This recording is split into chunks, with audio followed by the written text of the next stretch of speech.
ولا تقولوا لمن يقتل في سبيل الله أموات بل أحياء ولكن لا تشعرون صدق الله ومولانا رسوله النبي الأمين المكين الكريم وعلى آله الشاهدين والشاكرين والحمد لله رب العالمين۔ آئیے تقریر کا آغاز کرنے سے پہلے بہتر اور مناسب ہے کہ ہم اور آپ مل کر غمد خضرا میں آرام فرمانے والے آقا حضور پرنور شفیع یوم النشور جناب احمد مجتبی محمد مصطفیٰ صلی اللہ علیہ وسلم کی بارگاہ بے کس پناہ میں درود و سلام کا ہدیہ نثار کریں۔ پڑھیے باواز بلند اللہم صلی علی محمد وعلی آل محمد وبارک صلی علیہ الصلاۃ والسلام علیک یا رسول اللہ صلی اللہ علیہ وسلم۔ اور ایک مرتبہ بلند آواز سے جھوم جھوم کر نبی اور آل نبی کی بارگاہ میں درود و سلام کا ہدیہ نثار کریں۔ اللہم صلی علی سیدنا و مولانا محمد وبارک صلی علیہ الصلاۃ والسلام علیک یا رسول اللہ صلی اللہ تعالیٰ علیہ وسلم۔ اور ایک مرتبہ عقیدت کے ساتھ کربلا والوں کی بارگاہ میں درود و سلام کا ہدیہ نثار کریں۔ پڑھی باواز بلند اللہم صلی علی سیدنا و مولانا محمد وبارک صلی علیہ الصلاۃ والسلام علیک یا رسول اللہ صلی اللہ تعالیٰ علیہ وسلم۔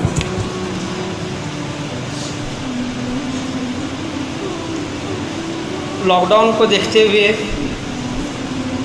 اور خاص کر کے یہ جو مسجدیں وغیرہ پر بھی زیادہ لوگوں کی پرمیشن نہیں ہے، اس وجہ سے آج بیان کا کچھ ارادہ نہیں تھا، لیکن آپ ہی کی گزارش کی وجہ سے کچھ سیدنا امام حسین رضی اللہ تعالیٰ عنہ کے خراج عقیدت میں بیان کرنے کے لیے اور ہمارے احوال کو سدھارنے کے لیے میں یہاں پر کھڑا ہوا ہوں۔ تقریر کتنی دیر چلے گی یہ بتا نہیں سکتا میں، تو جب تقریر ختم ہوگی تو انشاءاللہ عز و جل تعالی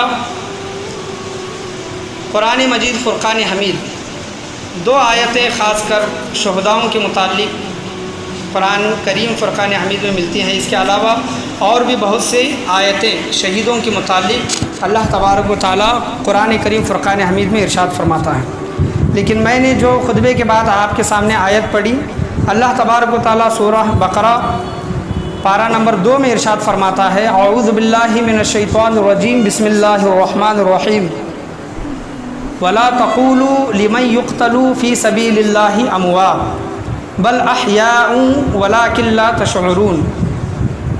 اے لوگو، جو لوگ اللہ کی راہ میں قتل کیے جاتے ہیں، مارے جاتے ہیں، اللہ کی راہ میں شہید کیے جاتے ہیں، انہیں مردہ تصور نہ کرو۔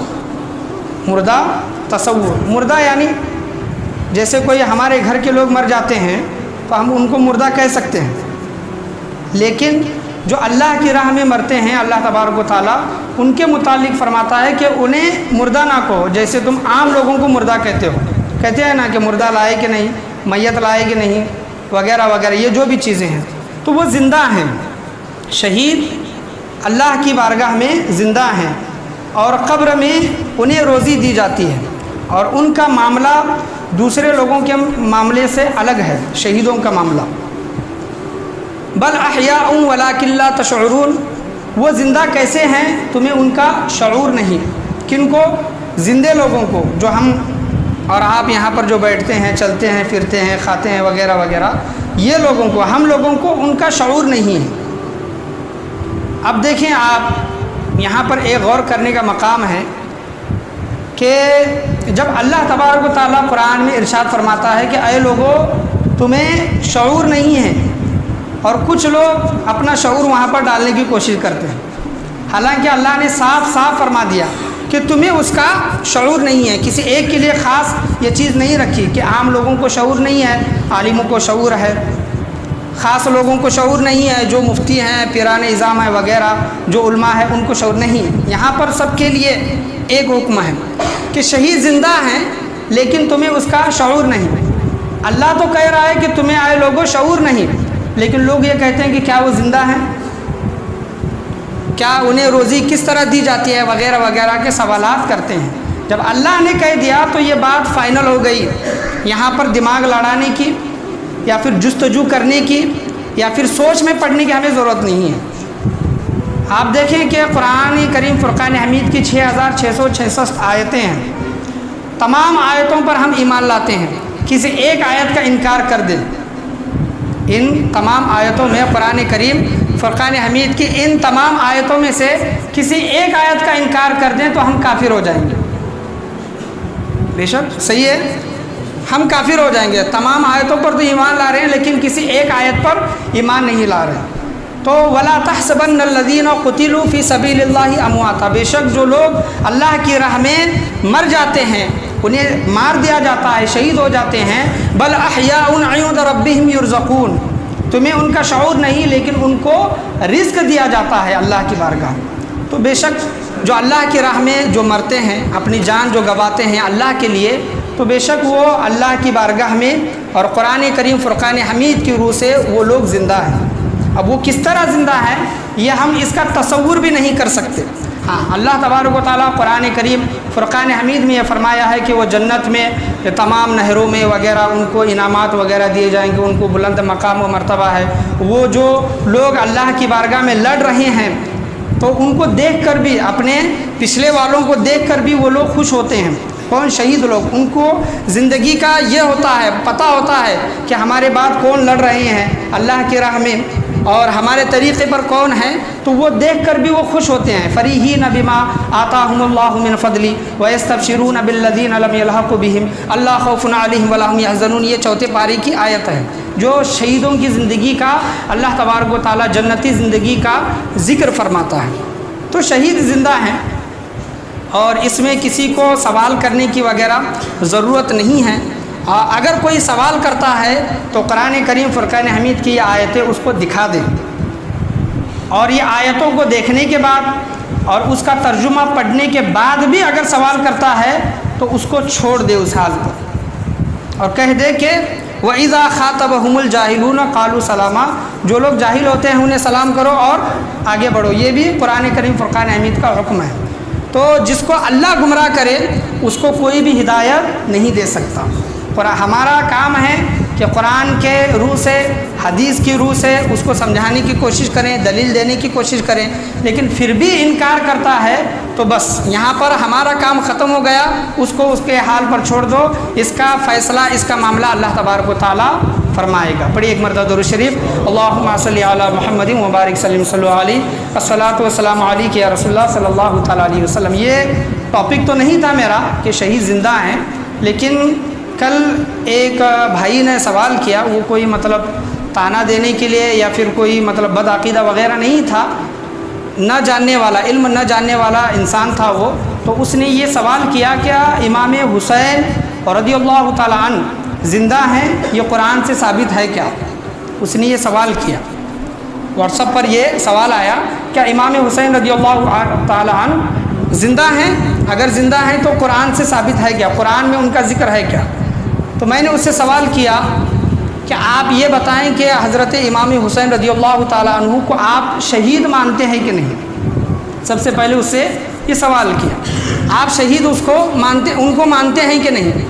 انہوں نے کہا کہ بے شک شہید مانتے ہیں لیکن حوالہ چاہیے تھا اس وجہ سے پوچھ رہے ہیں۔ تو میں نے وہ 2 قرآن کی آیتیں ان کو سینڈ کر دی اور کہا کہ حضرت امام حسین رضی اللہ تعالیٰ عنہ زندہ ہیں، یہ صراحتاً یہ قرآن میں ذکر نہیں آیا، لیکن جو اللہ کی راہ میں شہید ہوتے ہیں اللہ تبارک و تعالیٰ ان کا ذکر ارشاد فرماتا ہے، چاہے وہ حضور صلی اللہ تعالیٰ علیہ وسلم کے دور کے ہو، چاہے حضرت ابو بکر کے دور کے ہو، حضرت عمر کے دور کے ہو، حضرت عثمان غنی رضی اللہ تعالیٰ عنہ کے دور کے ہو، حضرت مولا کائنات کے دور کے ہو، حضرت امام حسین رضی اللہ تعالیٰ عنہ کے دور کے ہو، تا قیامت تک جو اللہ کے لیے لڑتا ہے اور اللہ کے لیے شہید ہوتا ہے، مرتا ہے، تو وہی اس کا حکم ہے کہ وہ لوگ زندہ ہیں، جو لوگ شہید کیے جاتے ہیں، اللہ کے لیے مار دیے جاتے ہیں، قیامت تک ایسے جو لوگ پیدا ہوں گے اور اس دنیا سے جائیں گے تو ان کا ذکر، ان کی خوشخبری اللہ تبارک و تعالیٰ قرآن کریم فرقان حمید میں ارشاد فرمایا ہے۔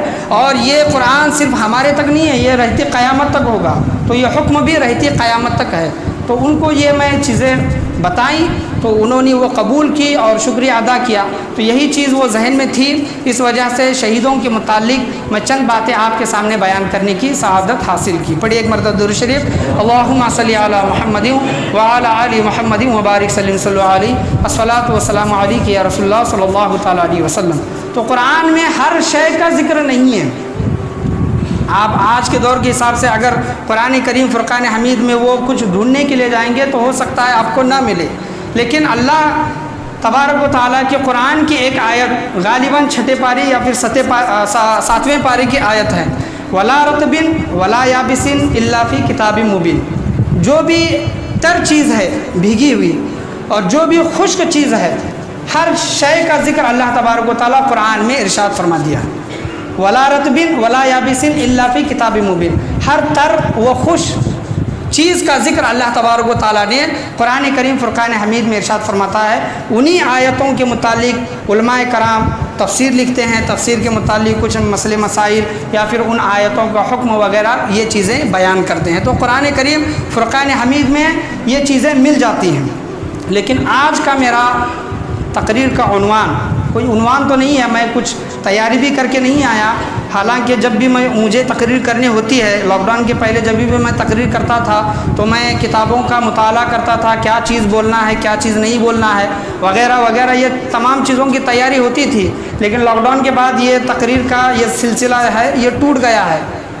اور کبھی مجھے جمعہ میں وقت مل جاتا تھا تو کبھی کبھار جو خاص مسئلے مسائل کے متعلق جو لوگ ہمارے غلطیاں وغیرہ کرتے ہیں، ہم غلطیاں کرتے ہیں، ان کی اصلاح کے لیے کبھی کبھار ایک دو مسئلے مسائل بیان کر کے انہی کے متعلق کچھ بیان کر دیتا تھا. وہ بھی کوئی تیار کیا ہوا نہیں ہوتا تھا. تو آج کا بیان بھی تیار کیا ہوا نہیں ہے، بلکہ اللہ تبارک و تعالیٰ کی عطا سے، اللہ کے فضل سے، سیدنا امام حسین رضی اللہ تعالیٰ عنہ کے صدقہ طفیل میں جو کچھ بھی بیان کروں گا، اللہ تبارک و تعالیٰ میرے بولنے کو، آپ کے سننے کو اپنی بارگاہ میں قبول فرمائے، اور سب سے پہلے مجھے اور آپ کو اس پر عمل پیرا ہونے کی توفیق عطا فرمائے. تو شہید زندہ ہیں، شہید مرے ہوئے نہیں ہیں، انہیں رزق دیا جاتا ہے. عام لوگوں کی طرح ان کے معاملات نہیں ہیں، چاہے قبر میں ہو، حشر میں ہو، قیامت میں ہو وغیرہ وغیرہ.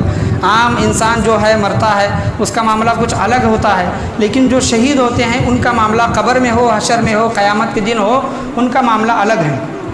تو سیدنا امام حسین رضی اللہ تعالیٰ عنہ شہید ہوئے.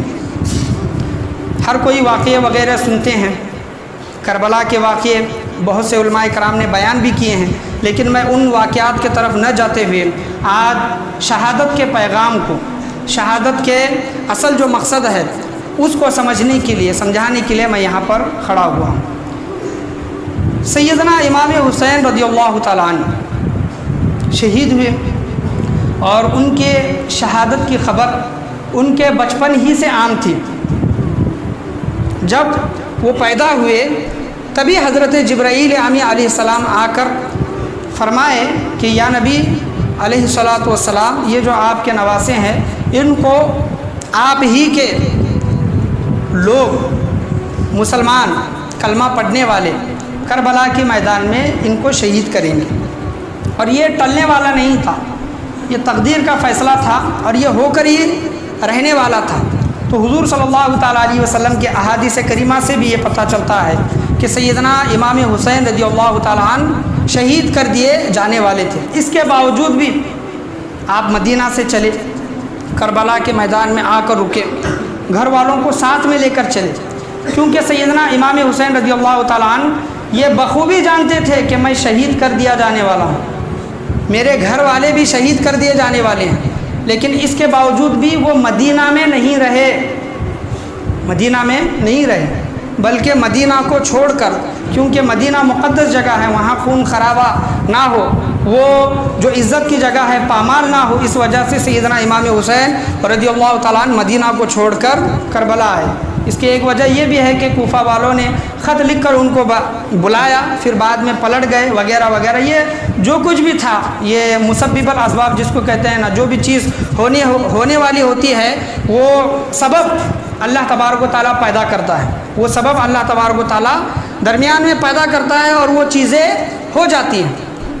لیکن اس کے باوجود بھی وہ اپنے گھر والوں کو لے کر اپنے اعزا و اقارب کو لے کر میدان کربلا میں پہنچے.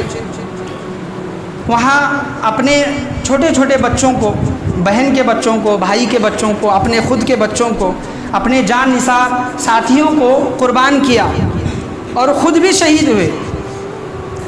لیکن ان کی شہادت سے ہمیں کیا پیغام حاصل کرنا چاہیے؟ ان کی شہادت کا اصل مقصد کیا تھا؟ یزید، اس کا بولنا کیا تھا؟ اس کا کہنا کیا تھا کہ اے امام حسین، آپ بزرگی والے ہیں، شان والے ہیں، لیکن آپ میرے ہاتھ پر بیعت کریں اور مجھے حاکم تسلیم کریں.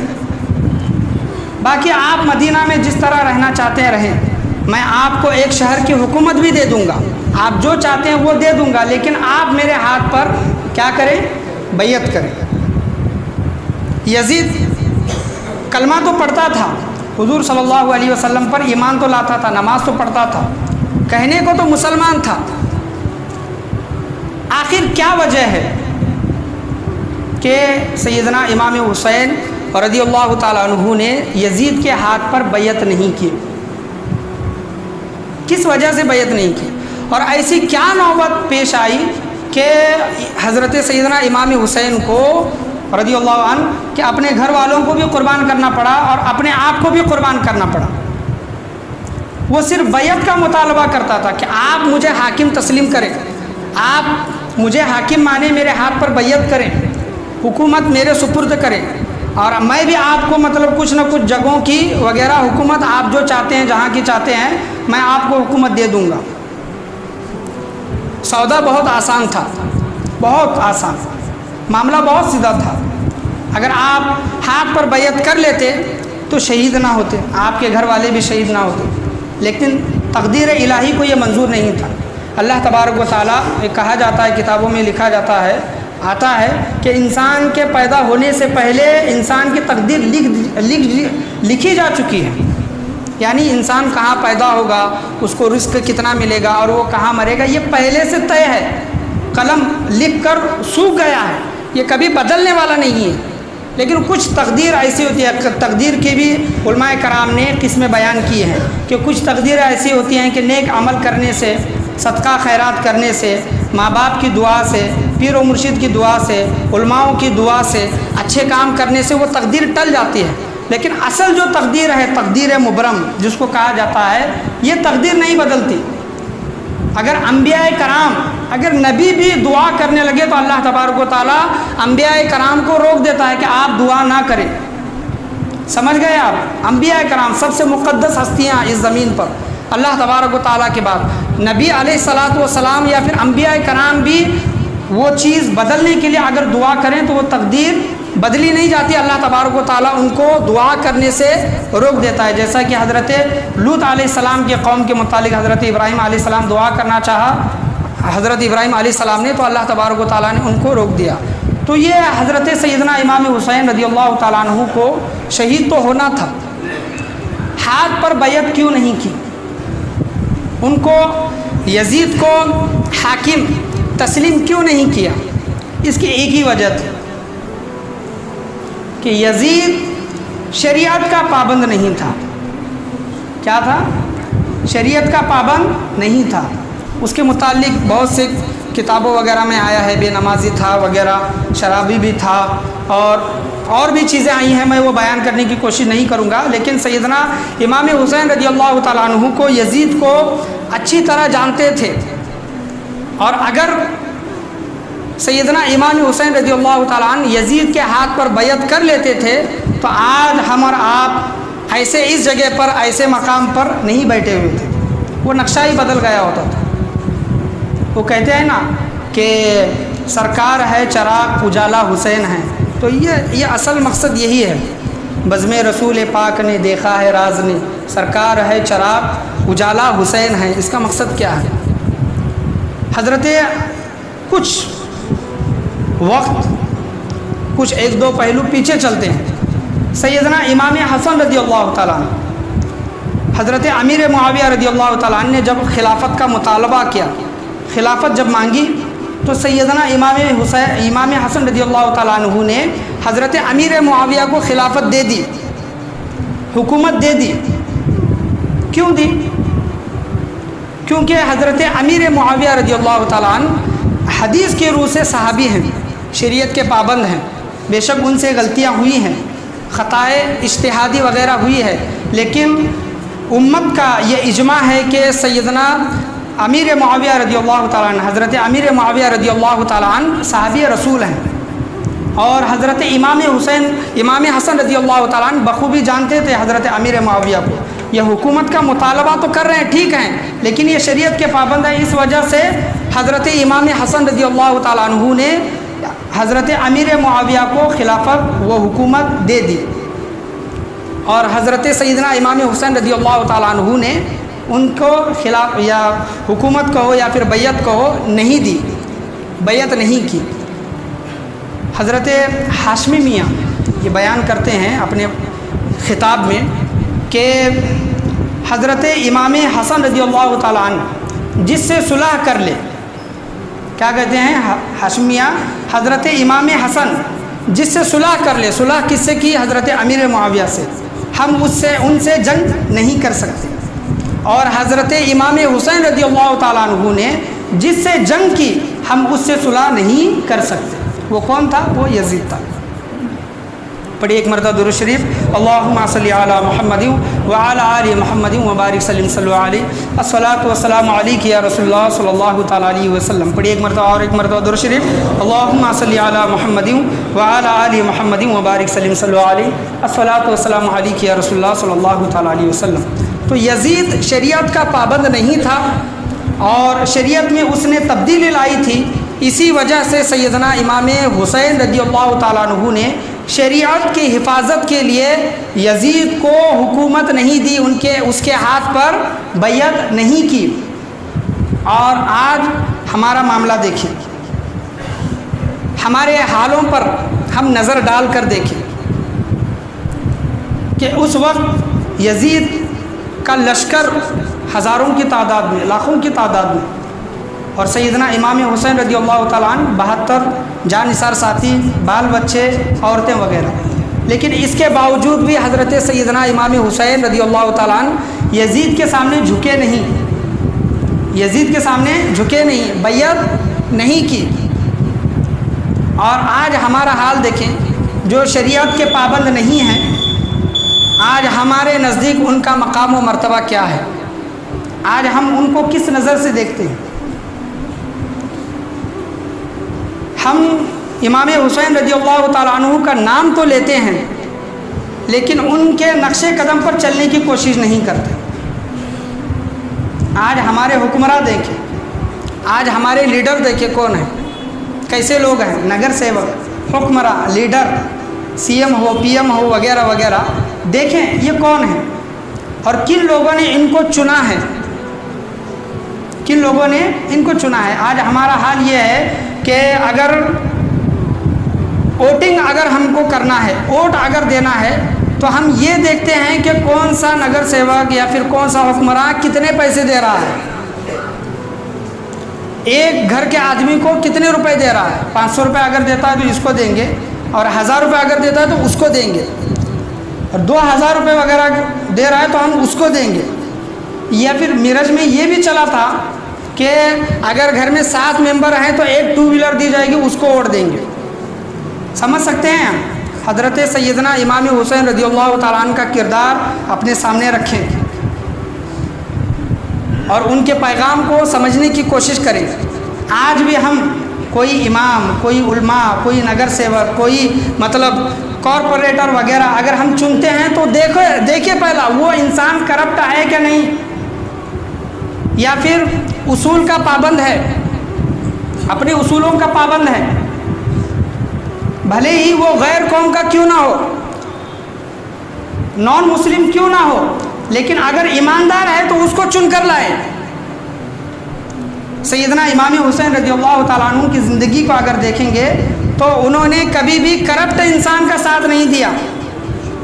جو رشوت خور ہے، کرپٹ ہے، یا پھر شریعت میں تبدیلی وغیرہ کرتا ہے، اس کا ساتھ حضرت امام حسین رضی اللہ تعالیٰ عنہ نے کبھی نہیں دیا۔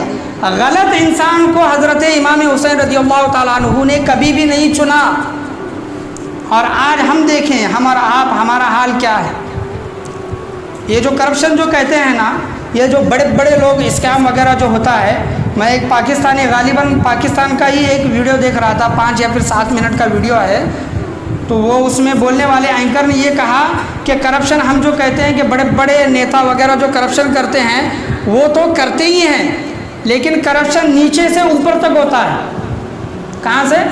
نیچے سے اوپر تک۔ تو انہوں نے ایک مثال دی کہ گاڑی تو ہماری پنچر نہیں تھی، ہم نے گاڑی کی ہوا نکالی، پوری ہوا نکال دی، اور ایک پنچر نکالنے والے کے پاس لے گئے اور کہا کہ یہ دیکھیں ذرا گاڑی وغیرہ کیا ہوا تو نہیں ہے اس میں۔ تو اس نے تھوڑی دیر بعد آنے کے لیے کہا، اور تھوڑی دیر کے بعد آنے کے بعد وہ کہتا ہے پنچر نکالنے والا کہ اس ٹائر میں 2 پنچر تھی۔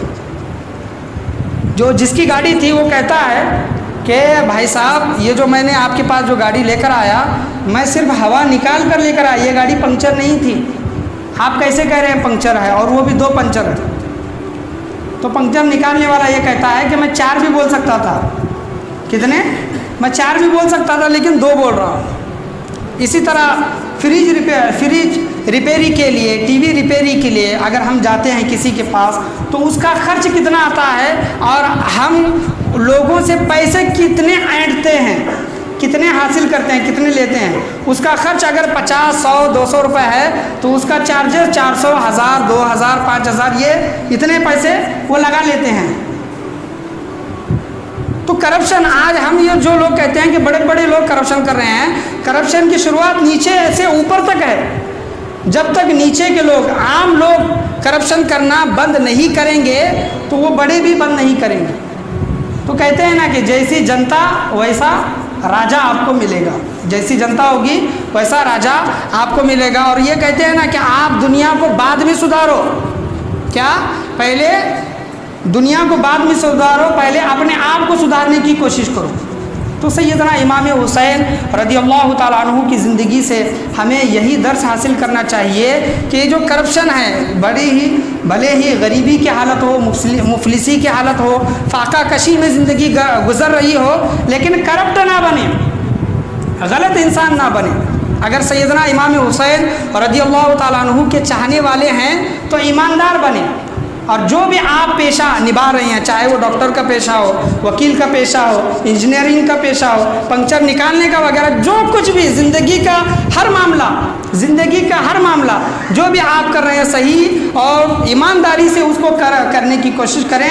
تو یہ راستہ سیدنا امام حسین رضی اللہ تعالیٰ عنہ کے بتانے کا یہ راستہ ہے، یہ طریقہ کار ہے۔ آج ہر انسان کرپشن کر رہا ہے اور دوسرے لوگوں کو یہ کہتا ہے کہ فلاں انسان کرپٹ ہے، یا پھر فلاں نے اتنا اسکیم کیا وغیرہ۔ یہ چیزیں دوسروں کو بولنا چھوڑے، پہلے خود کو بدلنے کی کوشش کریں۔ اگر ہم پہلے اپنے آپ کو بدلیں گے تو دنیا اپنے آپ بدل جائے گی، لیکن شرط یہ ہے کہ پہلے اپنے آپ کو بدلنے کی کوشش کریں۔ پڑھے ایک مرتبہ درود شریف، اللہم صلی علی محمد وعلی آل محمد وبارک صلی علیہ، الصلاۃ والسلام علیک یا رسول اللہ صلی اللہ تعالیٰ علیہ وسلم۔ تو حضرت سیدنا امام حسین رضی اللہ تعالیٰ عنہ نے جس شریعت کو بچانے کے لیے اپنے آپ کو قربان کیا، اس شریعت کی حفاظت کریں، شریعت کے پابند بنیں، شریعت کے راستے پر چلنے کی کوشش کریں۔ آج ہم زندگی کا جو بھی معاملہ کرتے ہیں تو دیکھیں کہ وہ قرآن اور حدیث اور بزرگان دین کے بتائے ہوئے راستے پر ہے کہ نہیں۔ چاہے زندگی کا کوئی بھی عمل ہو، قرآن و حدیث کے بتائے ہوئے راستے پر ہے، یا پھر قرآن یا پھر حدیث یا پھر بزرگان دین کے اقوال وغیرہ اس کو ناجائز کہتے ہیں یا پھر نہیں کہتے ہیں۔ ان چیزوں کو دیکھنے کی بغور آپ کوشش کریں۔ اور سیدنا امام حسین رضی اللہ تعالیٰ عنہ کا شہید ہونے کا ایک مقصد شریعت کی حفاظت، شریعت کی پابندی، اور جو لوگ شریعت کے خلاف تھے یا پھر شریعت کے پابند نہیں تھے، ان کے ہاتھ پر بیعت نہیں کی، دوسرا نماز کی اہمیت۔ سیدنا امام حسین رضی اللہ تعالیٰ عنہ بھوکے پیاسے ہیں، 3 دن کے بھوکے پیاسے ہیں، لیکن نمازوں کو نہیں چھوڑا۔ اور ہم اور آج حسینی تو بنتے ہیں، ان کے نام تو لیوا ہیں، لیکن نمازوں کی پابند نہیں ہیں، نمازوں کو ادا نہیں کرتے، تو ہم حسینی نہیں ہیں۔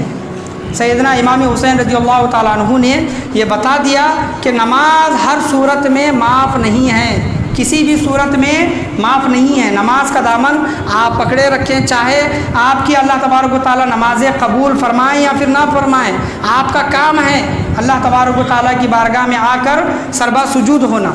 اگر ایسا ہوتا تو سیدنا امام حسین رضی اللہ تعالیٰ عنہ کبھی بھی سجدے کی حالت میں شہید نہیں ہوتے۔ سجدے کی حالت میں ان کا اصل مقصد، پیغام جو تھا، سجدے کی حالت میں شہید ہونے کا مقصد کیا ہے؟ کہ اللہ کی بارگاہ میں آؤ، رو گڑ گڑاؤ، اللہ کی بارگاہ میں سر جھکاؤ، ایک اللہ کی عبادت کرو، نمازوں کا دامن نہ چھوڑو۔ کربلا والوں کی بارگاہ میں اگر ہم دیکھتے ہیں، ان کے خیموں میں اگر دیکھتے ہیں تو ان کے خیموں سے اذانوں کی آواز آتی تھی، نمازوں کی صدائیں آتی تھی، انہوں نے نمازوں کا دامن کبھی بھی نہیں چھوڑا۔ اور ہم اور آپ کبھی کبھار بیمار پڑ جاتے ہیں، کوئی گھر میں فنکشن وغیرہ آتا ہے تو دھڑلے سے ہم نمازوں کو چھوڑ دیتے ہیں، نمازوں کی پابندی نہیں کرتے۔ تو یہ حسینی جو ہیں صرف محرم میں نہ بنے یا پھر محرم کے 15 دن نہ بنے، بلکہ پوری زندگی سیدنا امام حسین رضی اللہ تعالیٰ عنہ کے طریقۂ کار پر گزارنے کی کوشش کریں۔ اگر ان سے محبت رکھتے ہیں، حضرت سیدنا امام حسین رضی اللہ تعالیٰ عنہ سے اگر ہم محبت رکھتے ہیں تو ان کے طریقۂ کار پر چلنے کی کوشش کریں، ہمیشہ سچ لوگوں کا ساتھ دیں، چاہے زندگی کا کیسا ہی معاملہ کیوں نہ ہو، چاہے زندگی میں ہمارے قریبی ہمارے مخالف کیوں نہ ہو جائیں، ہمارے سامنے کھڑے ہی کیوں نہ ہو جائیں، ہمارے رشتہ دار، ہمارے ماں باپ، ہمارے گھر والے ہی کھڑے کیوں نہ ہو جائیں، لیکن جو حق ہے، جو حق کے راستے پر ہے، جو سچا ہے، اسی کا ساتھ دینے کی کوشش کریں۔ یہ سیدنا امام حسین رضی اللہ تعالیٰ عنہ کا پیغام تھا۔ پیغام کربلا سے، میدان کربلا سے یہ امتیوں کو یہ پیغام ملا کہ جو سچا ہے، جو حق کے راستے پر ہے، جو شریعت کا پابند ہے، جو انسان کرپٹ نہیں ہے، کرپشن نہیں کرتا، بھرشٹاچار نہیں کرتا، ایسے لوگوں کو ووٹ دیں، ایسے لوگوں کو چن کر لائے۔ بھلے ہی یہ جو ہمارا ووٹ ہوتا ہے یہ بہت قیمتی ہوتا ہے، یاد رکھیں، 5 سال میں ایک مرتبہ آتا ہے، 2 سال میں ایک مرتبہ آتا ہے۔ ہم یہ نہ دیکھیں کہ وہ انسان بہت پاورفل ہے، کتنا کچھ بھی ہوا تو یہ کیا دوسرے لوگ جیتنے والے نہیں ہیں، جیتنے والا تو وہی ہے اور جیتنے والے کو ہی ہم ووٹ دیں گے۔ یہ نہ دیکھیں، یہ دیکھیں کہ وہ کرپٹ ہے کیا، لوگوں کو پیسے کھلا کر ووٹنگ لیتا ہے کہ یہ دیکھیں۔ قیامت کے دن اللہ کی بارگاہ میں یہ بھی پوچھا جائے گا۔ یہ جو آج ووٹ ہم جو لوگوں کو دیتے ہیں، یہ ووٹ دینا مطلب کہ ایک طرح کا بیعت ہی ہے، چن کر لا رہے ہیں نا، ہم اپنے حکمراں کو ہم چن کر لا رہے ہیں۔ تو ایسے سچے اور نیک لوگوں کو، چاہے وہ نان مسلم ہی کیوں نہ ہو، ان کو دینے کی کوشش کریں۔ کیوں؟ کیونکہ سچے لوگوں کو دینے کا حکم ہے، سچے لوگوں کے ساتھ ہونے کا حکم ہے۔ بھلے ہی انسان کلمہ گو ہو، ایمان والا ہو، کلمہ پڑھنے والا ہو، لیکن وہ کرپٹ کرتا ہے، کرپشن کرتا ہے اور لوگوں کو پیسے دے کر ووٹ لیتا ہے، تو وہ انسان سچا نہیں ہے۔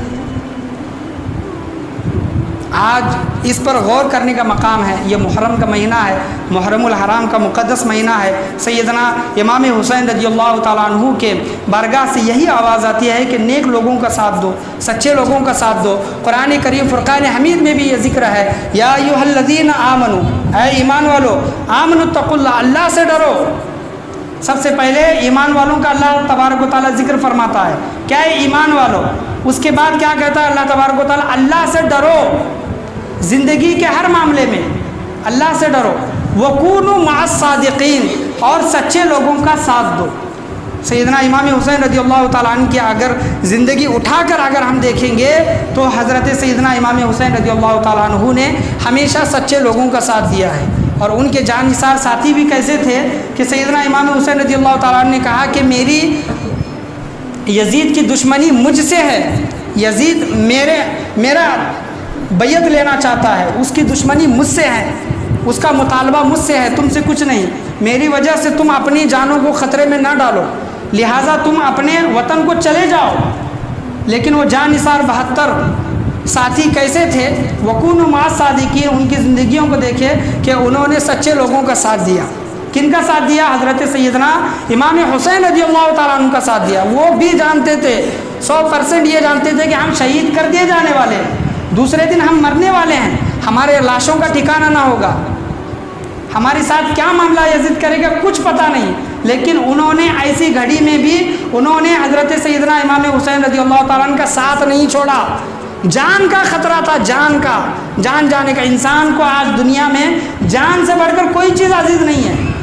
آپ کہہ دیں کہ دولت دے، گھر دے، وغیرہ وغیرہ، وہ سب دینے کو تیار ہو جائے گا، لیکن جان مانگیں گے تو جان کبھی نہیں دے گا۔ جان انسان کو سب سے زیادہ عزیز ہے۔ وہ اور بات ہے، جو لوگ نیک لوگ ہیں ان کو جان سے زیادہ ایمان پیارا ہے، ان لوگوں کی بات نہیں کر رہا، لیکن کامن میں بات کر رہا ہوں۔ سب سے انسان کو پیاری چیز کیا ہے؟ جان ہے۔ جان جانے کا خطرہ ہے، لیکن پھر بھی وہ جانثار ساتھی 72 ساتھی امام حسین رضی اللہ تعالیٰ عنہ سچے انسان کا ساتھ دے رہے ہیں، سچے انسان کا ساتھ دے رہے ہیں۔ اسی وجہ سے ان کا ڈنکا اب تک بج رہا ہے اور قیامت تک بجتا رہے گا۔ کہتے ہیں نا کہ اسلام زندہ ہوتا ہے ہر کربلا کے بعد۔ ان کو کیوں یاد کیا جاتا ہے؟ کیونکہ انہوں نے اپنے ذاتی فائدے کے لیے اپنے گھر والوں کے لیے یا پھر کسی دوسرے مفاد کے لیے انہوں نے اپنی جان نہیں دی، بلکہ اللہ تبارک و تعالیٰ کے لیے، حضرت امام حسین رضی اللہ تعالیٰ عنہ کے لیے، شریعت کی حفاظت کے لیے انہوں نے اپنی جانوں کو قربان کیا۔ انہوں نے یزید کے ہاتھ پر انہوں نے بیعت نہیں کی، اسی لیے ان کا نام اب تک روشن ہے، قیامت تک روشن رہے گا۔ اور آج ہمارا معاملہ کوئی آپ سے آ کر زبردستی نہیں کرتا کہ فلاں کو اگر آپ چن کر نہیں لائیں گے تو آپ کو قتل کر دیا جائے گا، آپ کو مارا جائے گا، یا پھر آپ سے مطلب اتنے ڈنڈ جرمانہ لیا وغیرہ۔ یہ آج یہ جو دیش ہے، ہندوستان دیش ہے، اس میں کسی کو زبردستی نہیں ہے۔ اگر آپ ووٹ نہیں بھی دیں گے تو کوئی آپ کو نہیں پوچھے گا۔ اور وہ جو ووٹنگ جو کرتے ہیں اس میں کیا ہوتا ہے کہ اگر آپ کو یہ 4 5 10 وغیرہ جو بھی امیدوار ٹھہرے ہوئے ہوتے ہیں، اگر آپ کو کوئی بھی پسند نہیں ہے تو آپ مطلب مجھے ان میں سے کوئی بھی پسند نہیں، ایک آپشن یہ بھی رکھا ہے، زبردستی کسی کے لیے نہیں ہے، لیکن پھر بھی آج ہم 500 روپے کے لیے، 1000 روپے کے لیے، 2000 روپے کے لیے اپنا ووٹ بیچتے ہیں۔ ہماری قیمت کیا ہے؟ اور دیکھیں کہ آج ہم لوگوں کو چن کر لا رہے ہیں، تو آج ہمارے شہر کے حالات دیکھیں، ہمارے شہر کے راستے دیکھیں، گلیاں دیکھیں، محلے دیکھیں، کیا ہے۔ تو خاص کر کے یہ جو واقعے وغیرہ تو بیان ہوتے ہی ہیں، آپ نے بارہا سنے ہیں، میں بھی الحمدللہ جب سے 2017 سے لگا ہوں امام حسین رضی اللہ تعالیٰ عنہ کے واقعات، کربلا کے واقعات بیان کیا ہی ہوں، لیکن اصل جو پیغام ہے، انہوں نے غلط انسان کا ساتھ نہیں دیا، غلط انسان کا، حضرت امام حسین رضی اللہ تعالیٰ عنہ نے غلط انسان کا ساتھ نہیں دیا۔ آج ہماری دوستی ہی غلط لوگوں کے ساتھ ہے، اٹھنا بیٹھنا ہی غلط لوگوں کے ساتھ ہے، رشتہ داری ہی غلط لوگوں کے ساتھ ہے، ہمارے حکمراں ہی کرپٹ ہیں۔ تو ہم اپنے آپ پر نظر ڈال کر ہمیں یہ سوچنے کی کوشش کرنی چاہیے کہ کیا ہم سیدنا امام حسین رضی اللہ تعالیٰ عنہ کے طریقے کار پر ہیں یا پھر ان کے راستے سے ہٹ گئے ہیں۔ صرف نام لینے سے کچھ نہیں ہوتا، یاد رکھیں، نام لینے سے کچھ بھی نہیں ہوتا۔ اور جو لوگ کہتے ہیں کہ کاش ہم سیدنا امام حسین رضی اللہ تعالیٰ عنہ کے زمانے میں ہوتے تو ان کا ساتھ دیتے، ان کے ساتھ شہید ہوتے، یہ آرزو، یہ تمنا بھی کرتے ہیں، اچھی تمنا ہے، اچھی آرزو ہے، لیکن آج ہمارا خود کا حال دیکھیں، آج کسی کو کوئی زبردستی نہیں ہے کہ آج ہمارا حکمراں کیسا ہے وغیرہ، آپ اپنے حساب سے چن کر لا سکتے ہیں، ووٹ دے سکتے ہیں۔ آج ہم کس کا ساتھ دے رہے ہیں وہ دیکھیں، اور اس دور کے زمانے میں اگر ہم ہوتے، وہ بھی ایسا زمانہ کہ جان گنوانے کا زمانہ، آج ہم 500 1000 2000 میں بک رہے ہیں، تو اگر جان کے لالے اس وقت ہمارے پڑ جاتے تو ہمارا معاملہ کیا ہوتا؟ تو اللہ نے ہمیں جس زمانے میں پیدا کیا ہے وہ ہمارے لیے بہتر زمانہ ہے، یاد رکھیں۔ جس دیش میں اللہ تبارک و تعالیٰ نے ہم کو پیدا کیا ہے وہ ہمارے لیے بہتر ہے۔ اللہ کی نعمت جانے، اللہ کا احسان جانے۔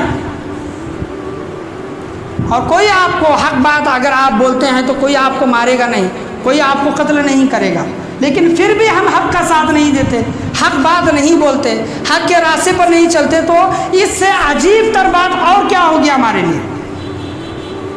اللہ و رسول کی اگر کوئی بات میرے اور آپ کے سامنے کرے گا تو کوئی آپ کو نہیں مارے گا. قرآن و حدیث کی بات اگر لوگوں کے سامنے اگر ہم کریں گے تو کوئی ہم کو نہیں مارے گا, کوئی ہم کو قتل نہیں کرے گا. پھر بھی ہم نہیں کرتے تو ہم حسینی کس طرح ہوئے؟ حضرت امام حسین رضی اللہ تعالیٰ عنہ کے چاہنے والے کس طرح ہوئے؟ تو وہ لوگ تو یہ تھے کہ ان کو جان کی بھی پرواہ نہیں تھی. اور ایک چیز یاد رکھیں کہ جب اپنی جان جانی ہو تو کوئی فکر نہیں, چلو ٹھیک ہے میری جان جا رہی ہے, لیکن سامنے بھی جو چھوٹے چھوٹے بچے ہیں, صاحبزادے ہیں, بھائی کے بچے ہیں, بہن کے بچے ہیں, اگر بچوں کو مرتا ہوا دیکھے, خود کو مرتا ہوا دیکھے تو انسان فوراً بدل جاتا ہے اور کہتا ہے کہ میرے بچے کو چھوڑ دے, تو جو چاہے گا وہ ہوگا. لیکن یہ حضرت امام حسین رضی اللہ تعالیٰ عنہ کی زندگی کو دیکھیں, ان کا کردار دیکھیں, ان کو کس نے پالا تھا؟ حضرت فاطمۃ الزہرا رضی اللہ تعالیٰ عنہ, حضرت سیدنا علی المرتضیٰ رضی اللہ تعالیٰ عنہ کی پرورش تھی, اور ان کو پہلے سے پتہ تھا, اور ان کے شہادت کا وہ موقع آنا تھا, اس وجہ سے ان کو پہلے سے تیار کیا جا رہا تھا. آج ہمارا بھی حال یہ ہے کہ ہم آج خود اس فیلڈ میں ہم تیار ہوں اور اپنے بچوں کو بھی تیار کرنے کی کوشش کریں. ہمیشہ بچوں کو بولے کہ ہمیشہ سچ بولے, سچ کے راستے پر چلے, بھلے تمہیں سزا ملے, بھلے تم پیچھے آ جاؤ لیکن ایگزام میں کاپی نہ کرو, بھلے تم مار کھاؤ لیکن کبھی اپنی زبان سے مار کھانے کی وجہ سے جھوٹ نہ بولو. یہ سیدنا امام حسین رضی اللہ تعالیٰ عنہ کا پیغام ہے, یہ طریقہ کار ہے. ہم خود فون پر جھوٹ بول رہے ہیں کہ میں فلاں جگہ ہوں, فلاں جگہ ہوں, بچہ ہمارے سامنے کھڑا ہے اور ہم بچوں کو کہتے ہیں کہ جھوٹ نہ بولو. وہ کہتے ہیں نا کہ جب تک خود نہیں بدلیں گے, جب خود سچ بولیں, بچے کو بولنے کی ضرورت نہیں ہوگی, بچہ آپ کو دیکھ کر خود بخود سیکھ جائے گا کہ میرا باپ سچ بولتا ہے تو میں بھی سچ بولوں گا, میرا باپ نماز پڑھتا ہے تو میں بھی نماز پڑھوں گا, میرا باپ شریعت کا پابند ہے تو میں بھی شریعت کا پابند بنوں گا, میرا باپ سنت نبوی صلی اللہ علیہ وسلم پر عمل کرتا ہے تو میں بھی عمل کروں گا, میری ماں پردہ کرتی ہے تو بیٹی بھی پردہ کرے گی, میری ماں گھر میں رہ کر گھر کے کام کاج کرنے کے بعد بھی 5 وقتہ نمازیں پڑھنا نہ چھوڑتی ہے تو میں بھی نمازیں پڑھوں گی. تو بڑوں کو دیکھ کر بچے سیکھتے ہیں. تو سیدنا امام حسین رضی اللہ تعالیٰ عنہ کی پرورش سید الانبیاء امام الانبیاء حضرت حضور صلی اللہ تعالیٰ علیہ وسلم کی بارگاہ سے بھی ہوئی, اور حضرت فاطمۃ الزہرا, حضرت علی المرتضیٰ رضوان اللہ علیہم اجمعین کی پرورش یہ تھی کہ انہوں نے ایسے مقام پر جہاں پر جان جانے کا خدشہ تھا لیکن انہوں نے اپنا سر دے دیا لیکن ہاتھ نہیں دیا. یزید جو چاہتا تھا, کیا چاہتا تھا کہ امام حسین رضی اللہ تعالیٰ عنہ کا ہاتھ چاہتا تھا, ہاتھ دے, بیعت کرے. حضرت امام حسین رضی اللہ عنہ مرتے دم تک اپنا سر دیا لیکن ہاتھ ان کو کبھی بھی نہیں ملا. اس کو یزید کو ہاتھ امام حسین رضی اللہ تعالیٰ عنہ کا کبھی بھی نہیں ملا, سر ملا لیکن ہاتھ نہیں ملا. تو ان کی زندگیوں سے ہمیں سیکھنے کی کوشش کرنی چاہیے. یہ جو حضور صلی اللہ علیہ وسلم نے یہ بیان فرمایا نا, یہ حدیث ہے کہ مسلمانوں پر ایک زمانہ ایسا آئے گا کہ ایمان لانا یا پھر مسلمان بن کر رہنا اپنے ہاتھ پر انگارہ رکھنے کی طرح ہے.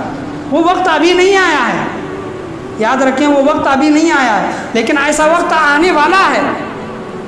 تو اس وقت کے لیے ہم تیار رہنے کی ہمیں پوری کوشش کرنی چاہیے. ایسا نہ ہو کہ آج ہم 500 1000 2000 یا پھر کسی لالچ میں آ کر آج ہم بکتے ہیں تو کہیں کسی وقت ہماری جان کے لالے پڑ جائے اور ہم اس وقت ایمان سے پھر جائیں, ایمان سے ہٹ جائیں, ایمان سے ہاتھ دھو بیٹھے, تب اس وقت کسی کی محبت, کسی کی اطاعت کام نہیں آئے گی. جب ایمان ہاتھ سے چلا جائے گا, ایمان دل سے چلا جائے گا, تو ایمان کو ہمیشہ مضبوط رکھنے کی کوشش کریں, شریعت کے پابند بنیں. آج میری کوئی تقریر کوئی لمبے بڑے چوڑے واقعات وغیرہ نہیں تھے, ان کی زندگی سے چند کچھ واقعات, کچھ درس, کچھ پیغام, کچھ میسیجز میں نے آپ کے سامنے بیان کرنے کی کوشش کی. اس طرح اگر ہم دیکھیں گے کربلا کے واقعات سے ہزاروں میسیجز ہم کو ملتے ہیں, ہزاروں میسیجز علماء کرام نے اپنے بیانوں میں بیان کیے ہیں. میں نے وہ تمام چیزیں بیان نہیں کی, جو میرے ذہن میں ہیں اللہ تبارک و تعالیٰ کی عطا سے جو مجھے صحیح لگا وہ میں آپ کے سامنے بولنے کی کوشش کی. آپ ایسے لوگوں کو چنیں جو لوگ سچے ہیں, ایماندار ہیں, بھلے وہ ہار جائیں لیکن آپ کا شمار قیامت کے دن سچے لوگوں کے ساتھ ہوگا. یاد رکھیں کہ اس نے سچے لوگوں کو چننے میں اس نے کوشش کی وجہ سے ہو سکتا ہے اللہ تبارک و تعالیٰ بخشش و مغفرت بھی فرما دے. لیکن برے لوگوں کو چنیں گے, برے لوگوں کو اپنے سر پر بٹھائیں گے تو قیامت کے دن یاد رکھیں بھلے ہی وہ دنیا کا سکندر کیوں نہ بن جائے,